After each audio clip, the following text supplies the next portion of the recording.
여러분, 우리가 이 신약 성경을 읽어 나가기 전에 먼저 기초적으로 알아야 될 지식은 크게 세 가지 배경 지식이 있습니다.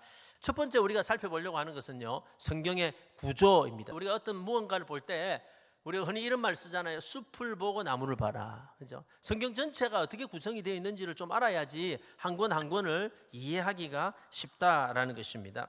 한마디로 성경이 어떤 모양으로 구성이 되어 있는지를 먼저 살피는 것입니다. 우리가 사람을 보면 외부로 보이는 이 외모를, 우리가 신체를 외모를 보잖아요. 보면은 우리가 구성을 보죠. 머리도 있고 몸통도 있고 다리도 있고 이렇게 구성이 되어 있듯이 성경은 잘 아시듯이 크게 여러분 구약과 신약으로 이루어져 있는데, 그 구약과 신약은 자세히 안으로 보면 모두 66권의 책으로 구성이 되어져 있습니다.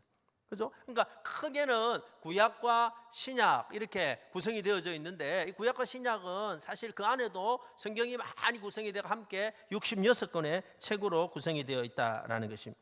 그런데 이 구성은 아주 쉽습니다. 여러분, 외우기가 너무 쉽게 되어 있어요. 구약은요 39권의 책으로 구성이 되어 있고, 신약은 27권의 책으로 구성이 되어 있습니다. 그래서 이것을 합쳐보니까 모두 66권이다라는 것입니다.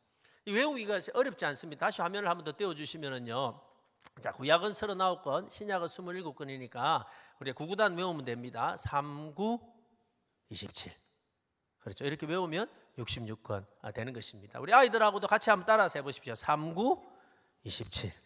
66권이 된다라는 것입니다. 그 중에 여러분, 이번에는 우리가 신약 성경을 읽게 되는데, 이 신약 성경은요 크게는 27권인데 두 책장으로 이루어졌습니다. 여러분, 신약은 모두 27권의 책이 두 책꽂이에 꽂혀 있다라고 생각을 하면 됩니다. 그 첫 번째 책꽂이에는요 5권의 책이 꽂혀 있는데, 여러분 사복음서, 마태, 마가, 누가, 요한복음, 그리고 사도행전 이렇게 꽂혀 있습니다. 여러분, 왜 5권만 꽂혀 있냐면, 이 마태, 마가, 누가, 요한은 예수님의 생애를 다루는 역사책이고, 사도행전은 교회가 어떻게 생성이 되고 교회가 어떻게 개척이 되고 복음이 나갔는가 하는 사도들의 역사를 다루기 때문에 이 5권을 우리는 역사서다 이렇게 부릅니다. 역사서라고 부르고요. 나머지 여러분 22권은 전부 이 교회들에게 보낸 편지입니다. 편지. 그래서 이것을 서신서다 이렇게 부르는 거예요. 자, 쉽게 보면 이렇게 해석이 됩니다. 잘 보십시오. 자, 신약이라는 성경은 전부 27권으로 되어 있는데, 그 안에 들어가 보니까 책장이 2개가 있더라는 거예요. 책장이 2개가. 첫 번째 책장에는 5권의 책이 꽂혀 있는데, 여러분 그거는 역사서가 5권 꽂혀 있고, 나머지 22권은 모두 서신서더라, 편지더라라고 이해하시면 된다라는 것입니다. 이렇게 방금 조금 전에 봤던 그 그림만 보면 쉽게 이해할 수 있을 것입니다. 그러면요, 우리는 여기서 한 걸음 좀 더 나아가서 왜 성경을 우리는 그냥 성경 이렇게 하지 않고 구약, 신약 이렇게 이야기하는 것일까요? 여기서 약이라는 것은 어떤 의미일까요? 여러분, 구약, 신약 할 때 이 약은 언약 혹은 계약이라는 뜻입니다. 약속이라는 뜻이죠. 여기까지는 여러분 많이 압니다. 대부분의 성도들이 잘 알죠. 그러면 만약에 그러면은 그 구약이라고 할 때 그 구약은 어떤 약속입니까? 신약은 어떤 약속입니까? 라고 물어보면 솔직히 이것을 대답하는 성도님들은 의외로 많이 없다라는 것입니다. 교회를 오래 다녀도 구약할 때 그 언약이 무슨 언약이고 신약할 때 그 신약의 언약이 무슨 언약인지를 아는 사람들은 의외로 많이 없다라는 것입니다. 자, 먼저 우리가 알아야 될 것은요, 성경이 말하는 언약이라고 하는 것은 한 가지 계약입니다. 한 가지 계약. 여러분, 이걸 잘 들으셔야 돼요. 어떤 계약이냐면, 여러분, 하나님 나라의 하나님의 백성이 되기 위해서 하나님과 우리 사이에 맺은 언약, 이것이 성경이 말하는 언약입니다. 자, 다시요. 자, 우리가 하나님의 백성이라는 것은 하나님 나라 백성이 되기 위해서 하나님과 우리 사이에 맺은 언약, 이것이 바로 여러분 성경이 말하는 언약이다라는 것입니다. 그 중에 구약이란 예수님이 오시기 전에 이스라엘 민족과 하나님이 맺은 언약, 옛 언약, 이것이 구약이고, 여러분 신약이라고 하는 것은 예수님이 오셔서 이스라엘 민족을 넘어서서 모든 예수를 믿는 모든 민족과 맺은 언약, 새 언약, 이것이 바로 신약입니다. 자, 여러분 화면을 잘 보시면은요, 자, 쉽게 이해하실 수 있습니다. 구약이라고 하는 것은요, 이스라엘 민족과 하나님이 맺은 언약을 구약이라고 하는 거, 옛 언약이라고 하는 것이고, 신약은요 그 이스라엘 민족을 뛰어넘어서 모든 민족, 예수를 믿는 모든 민족과 맺은 언약, 새로운 언약, 그것이 바로 신약이다라는 것입니다. 여러분, 옛 언약은 모세를 통해서 세워졌죠. 시내산에서 모세가 십계명을 받아 내려와서 하나님과 언약을 맺습니다. 자, 여러분, 그 언약의 내용이 출애굽기 19장에 나오는데요. 자, 19장 5절 6절입니다. 여러분, 화면을 한번 잘 보시고요. 제가 한번 읽어 드릴 테니까 어떤 언약을 맺었는지를 한번 보십시오.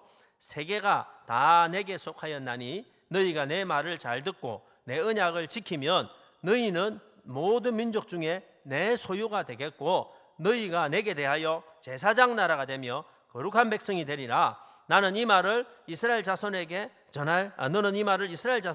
전할지니라. 여러분, 모세를 통해서 이스라엘 백성과 하나님이 맺은 언약인데, 그 언약은 어떤 언약이냐면 내가 너에게 준 이 말, 다시 말해서 하나님의 율법을 너희들이 잘 지키면 너희들은 내 백성이 되고 나는 너희 하나님이 될 거야 라고 여러분 하신 말씀입니다. 다시 말해서 이스라엘 백성이 하나님의 백성이 되는 조건이 뭐냐 하면 뭘 잘 지켜야 돼요? 그렇죠. 율법의 말씀을 잘 지켜야 된다라는 것입니다. 율법을 지켜야 하나님의 백성이 된다. 그래서 여러분, 이 언약을 다른 말로 행위 언약이라고 말합니다. 행위 언약. 행위를 통해서 얻는 언약이죠.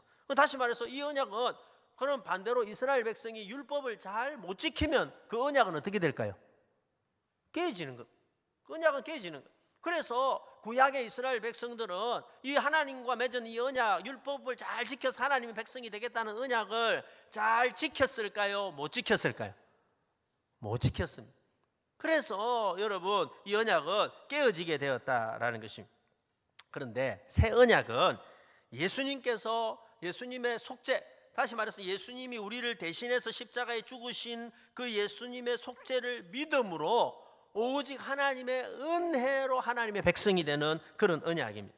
자, 보십시오. 누구든지 자신의 힘으로, 자신의 행위로 구원받을 수가 없고 율법을 다 지킬 수가 없었기 때문에 예수님께서 이 땅에 대신 오셔서 우리 대신에 율법의 요구를 다 십자가에서 이루어 주심으로 말미암아 누구든지 예수 그리스도의 보혈을 믿음으로, 예수님의 여러분 우리를 위해서 행하신 그 십자가를 믿음으로 하나님의 백성이 되는 거예요.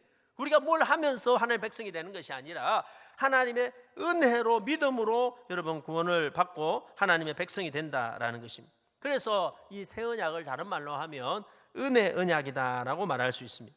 누가복음 22장 20절에 이 언약에 대해서 나오는데요. 자, 이거 같이 한번 읽어볼까요? 같이요. 시작. 저녁 먹은 후에 잔도 그와 같이 이르시되 이 잔은 내 피로 세우는 새 언약이니 곧 너희를 위하여 붓는 것이라. 여러분, 예수님의 피로 말미암아 세워지는 새 언약, 율법을 지켜서 하나님의 백성이 되는 것이 아니고 예수님의 보혈로 말미암아 하나님의 백성이 되는 새로운 언약, 그 언약이 바로 새 언약이다라는 것입니다. 여러분, 그 언약은 우리에게 어떤 힘을 주냐면 요한복음 1장 12절 말씀입니다. 자, 요한복음 1장 12절에 제가 한번 읽어드릴게요. 영접하는 자, 곧 그 이름을 믿는 자들에게는 하나님의 자녀가 되는 권세를 주셨으니. 여러분, 그 언약을 믿음으로 말미암아 예수 그리스도의 보혈의 은혜를 믿음으로 말미암아 하나님의 자녀가 된다라는 것입니다. 이번에 여러분 우리가 읽게 되는 신약 성경은 이 언약에 관해서 배우는 것입니다. 그렇죠? 구약의 이스라엘 백성과 맺은 그 옛 언약이 아니고 예수님을 통해서 우리가 하나님의 백성이 되는 그 새로운 언약에 관한 내용을 신약 성경을 통해서 배우게 된다라는 것입니다. 여러분, 이 정도 수준만 알아도 여러분 굉장히 성경을 많이 알고 읽게 되는 것이죠. 자, 오늘 두 번째로 넘어가겠습니다. 조금 속도를 조금 빨리 내겠습니다. 두 번째 우리가 알아야 될 배경은 성경의 지리입니다. 성경의 지리. 제가 그 말씀을 드렸죠. 우리가 성경을 이해하려면 여러분, 성경이라고 하는 것은 여러분 그 실제 역사 위에, 실제 이스라엘이라는 땅 위에, 그들의 문화적인 배경 위에 쓰여진 책입니다. 그래서 그것을 정확하게 이해하려면 성경의 지리와 문화를 조금 알아야 된다라는 것입니다. 성경의 지리, 옛날에 뭐 학교 다닐 때, 중고등학교 다닐 때 뭐 지리 하면은 머리가 너무 아팠는데 그거 다시 공부해야 됩니까? 그렇지 않습니다. 굉장히 쉽게 제가 굉장히 짧게 말씀드릴 테니까 딱 집중해서 보십시오. 자, 지도 몇 개를 딱 보여드릴게요. 자, 첫 번째 지도입니다. 세계 지도입니다. 세계 지도.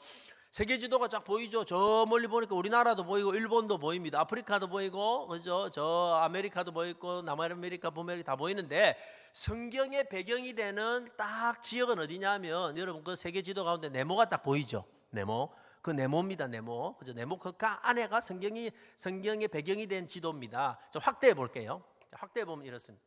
자, 이게 지금 그 성경의 배경이 된 지금 현재 나라들입니다. 보니까 시리아 많이 듣던 나라죠. 이라크, 요르단, 이집트, 저 터키, 가운데 보이는 저 바다가 지중해.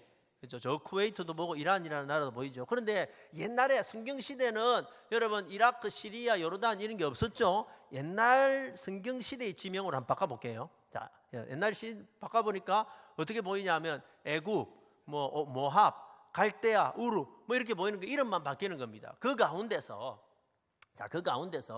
신약 성경의 배경이 되었던 딱 지역은 자, 여러분 지도에 동그라미 보이시죠? 빨간색으로 딱 동그라미 보이는 저 지역입니다. 저 지역을 뭐라고 말하냐면 저 지역을 가나안이라고 부르는 거예요. 그렇죠? 가나안. 한번 따라서 해보세요. 가나안.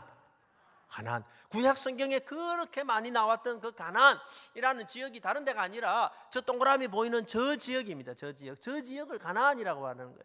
저 아브라함이 갈대아 우르 보이죠? 갈대아 우르 어디 있습니까? 손가락 한번 해보세요. 저기 있습니다.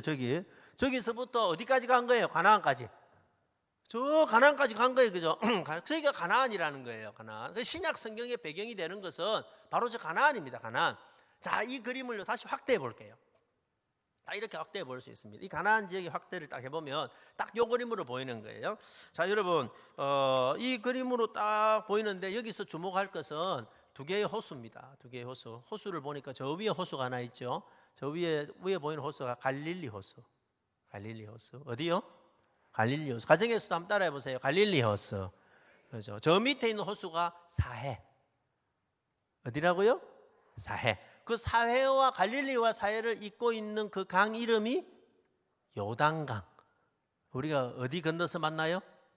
그렇죠. 요단강 건너서 만난다고 할 때 그 강이, 그러니까 갈릴리부터 쭉 흘러내리는, 여러분 사해까지 흘러내리는 그 강이 바로 요단강이고 그 끝이 사해다라는 것입니다.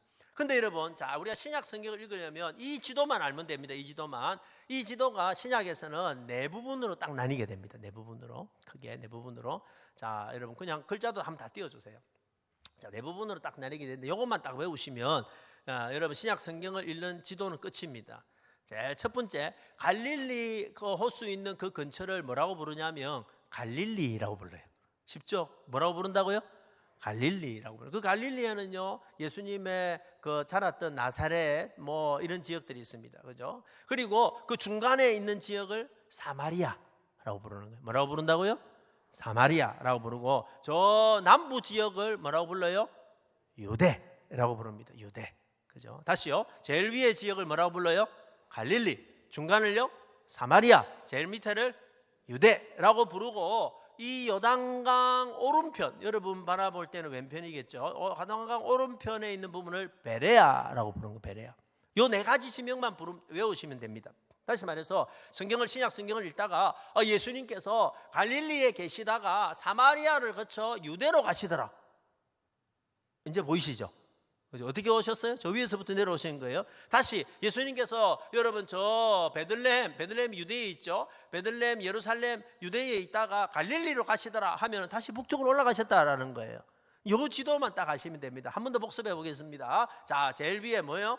갈릴리. 중간에 사마리아. 세 번째 유대. 자, 오른쪽에 베레아 지역으로 가시더라라는 겁니다. 성경을 읽어보면 유대인들은 사마리아 사람들을 굉장히 싫어했기 때문에 갈릴리에서 유대로 갈 때 여러분 어디로 가냐면은 요단을 건너서 베레아를 거쳐서 유대로 갔어요.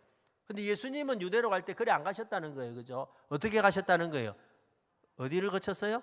사마리아를 거쳐서 갔어요. 사마리아로 거쳐 가다가 그 사마리아에 한 성이 있었는데 여인을 만났던 그 성의 이름이 수가였다는 거예요. 수가성의 여인 기억나시죠? 우물가의 여인.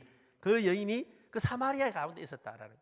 그래서 여러분 요 지도만 딱 아시면은 신약 성경을 읽기가 전혀 어렵지 않다라는 겁니다. 자, 이제 지도를 비웠으니까 한번 그대로 한번 복습해 봅시다. 제일 위에 뭐요?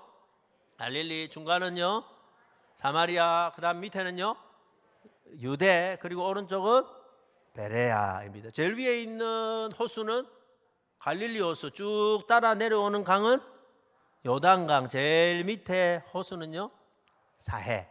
그러면 여러분들은 신학교 안 가도 충분히 성경 지리를 다 아신 것입니다. 자, 마지막 세 번째 주제, 오늘 좀 빨리 진행합니다. 자, 세 번째 주제가 뭐냐면은, 그러면은 성경 전체를 통해서 우리에게, 특별히 신약 성경 전체를 통해서 우리에게 주시는 메시지, 주제, 목적은 무엇이냐 하는 것입니다. 왜 하나님은 이 성경을 우리에게 주셨을까요? 이 신약 성경을 우리에게 주셨을까요? 오늘 성경을 읽어보면 오늘 우리가 본문에 읽었듯이 분명한 이유와 목적을 가지고 우리에게 주셨습니다. 그리고 그것을 성경은 분명히 밝히고 있습니다. 자, 요한복음 20장 30절 31절 말씀입니다. 자, 여러분 읽었던 말씀이죠. 다시 한번 크게 한번 읽어보겠습니다. 시작. 예수께서 제자들 앞에서 이 책에 기록되지 아니한 다른 표적도 많이 행하셨으나 오직 이것을 기록하면 너희로 예수께서 하나님의 아들 그리스도이심을 믿게 하려 함이요 또 믿고 그 이름을 힘입어 생명을 얻게 하려 함이니라. 그대로 한번 띄워두세요. 자, 보십시오. 성경을, 신약 성경을 왜 우리에게 주셨냐? 이 목적을 알아야 우리가 성경을 읽을 때 이상하게 읽지 않겠죠? 성경은 딱 밝히고 있어요. 첫 번째 목적이 뭐냐면, 이것 말고도 예수님에 관한 내용이 너무 많은데 그거 다 기록 안 하고 아주 중요한 몇 개만 기록을 해가지고 성경을 만들었는데, 기록한 이유가 뭐냐? 첫 번째 이유, 예수께서 하나님의 아들 그리스도이심을 뭐하게 하려고?